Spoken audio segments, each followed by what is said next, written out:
లోగడ బ్రహ్మదేవుని ఆజ్ఞానుసారంగా దక్ష ప్రజాపతి పుత్ర సంతానం పొంది లోక నిర్మాణం కొరకు వారిని వినియోగించాడు.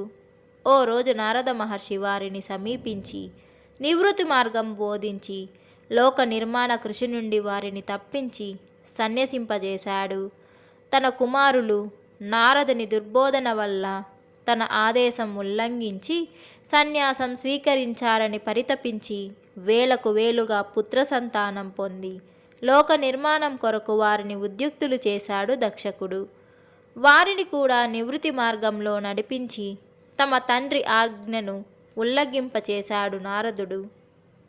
తన కుమారులిలా తన ఆజ్ఞ ఉల్లంఘించి సన్యసించడంలో నారదుడు ప్రముఖ పాత్ర వహిస్తున్నాడని భావించి దక్ష ప్రజాపతి నారదుణ్ణి అవసత్యునిగా శపించి నారదునిపై గల పగ తీర్చుకున్నాడు.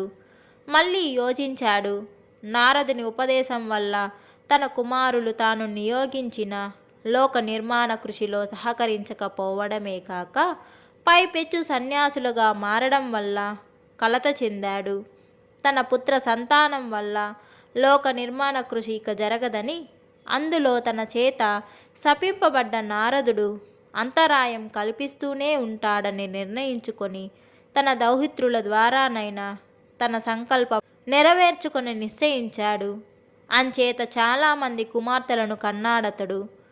వారిని పెంచి పోషించి వారు యుక్త వయస్కులు రాగానే వారిలో 13 మహాత్ముడైన కశ్యపునకు, 10 మందిని యమధర్మరాజుకు, అశ్విని ఆదిగా గల 25 చంద్రునకు, 2 భృగు మహర్షికి, 4 అరిష్టనేమినికి, 4 అంగీరసునకు ఇచ్చి పరిణయం చేశాడు.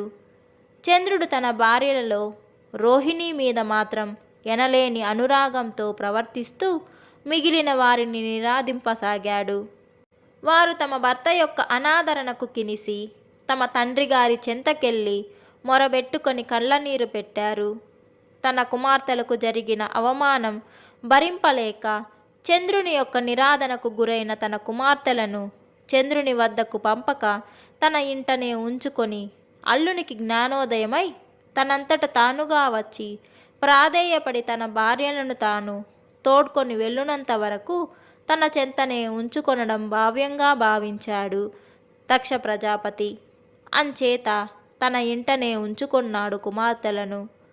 ఇంటికెళ్ళిన తన భార్యలు తిరిగి తన చెంతకు రానందుకు లోక నిందకు గురైన చంద్రుడు లోన కుమిలి మామగారి చెంతకెళ్ళి క్షమాపణ చెప్పుకొని అతని సమ్మతితో తన భార్యలను స్వగృహమునకు తెచ్చుకొన్నాడు. కానీ మునుపటి వలనే ప్రవర్తింపసాగాడు.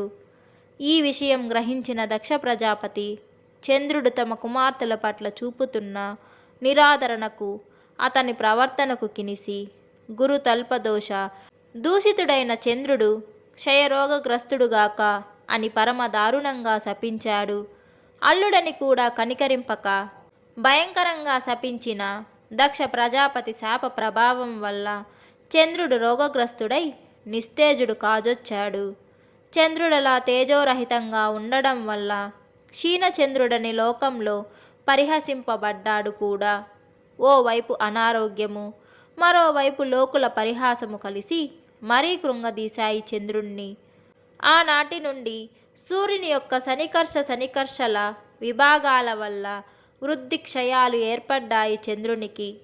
ఇలా కాంతి విహీనుడై ఇతరుల యొక్క దయాదాక్షిణ్యాల మీద తన బ్రతుకు ఆధారపడి ఉండడం వల్ల మరీ కుమిలిపోయాడు చంద్రుడు. అంచేత ఉపశమనం పొందడం కోసం గంగాది పుణ్య స్రవంతుల్లో కృంకులిడుతూ నానా క్షేత్ర సందర్శన చేస్తూ భూమండలమంతా పరిభ్రమిస్తూ దైవయోగం వల్ల అగస్త్య మహర్షి ఆశ్రమం చేరి మహర్షికి నమస్కరించి తన దురవస్థ నివేదించి ఆదుకొమ్మని దీనంగా అర్థించాడు చంద్రుడు. ఇలా అభ్యర్థించిన కుముద బాంధవుణ్ణి కనికరించాడు మహర్షి. చంద్రుని యొక్క కాంతిహీనతకు, గురుతల్ప దోష దూషితము, ధర్మధార పరిత్యాగము, దక్ష ప్రజాపతి శాపము కారణాలుగా గ్రహించి పరమేశ్వరానుగ్రహ ప్రాప్తి లేనిదే అతని స్వస్థత సమకూరదని నిశ్చయించుకొన్నాడు మహర్షి. అందుచేత చంద్రునితో మహర్షి ఇలా అన్నాడతడు: నాయనా చంద్ర, ప్రతికూల దైవోపశాంతి కొరకు నీవు దక్షిణ కైలాస క్షేత్రంలో గల ప్రభాస తీర్థంలో స్నానమాడి అనుదినం తుమ్మి పూలతోనూ బిల్వ దళాలతోనూ వాయులింగమును అర్చిస్తూ క్షేత్రోపవాసం చేస్తూ పరమేశ్వరానుగ్రహం పొందవలసి ఉంది. తప్పక అలా ఆచరించు, స్వస్థత చేకూరుతుంది అని చెప్పి పంపించాడు మహర్షి. చంద్రుడు మహర్షి ఆదేశం పురస్కరించుకొని శివానందైక నిలయ పర్వతం చేరి అనుదినం క్రమం తప్పకుండా ఆచరింపసాగాడు. ప్రభాస తీర్థ స్నానంతోనూ శివార్చనతోనూ క్షేత్రోపవాసంతోనూ కొంతకాలమునకు రోగ విముక్తుడయ్యాడతడు. చైత్రశుద్ధ తదియ భరణీ నక్షత్రయుక్త సోమవారం నాడు స్వామివారు చంద్రునికి ప్రత్యక్షమై అనుగ్రహించాడు. చంద్రుడు భక్తిపూర్వకంగా స్వామివారిని పలు విధాలుగా స్తోత్రం చేసి నక్షత్ర మండలం వెళ్ళి అనంతమైన వైభవం పొందాడు.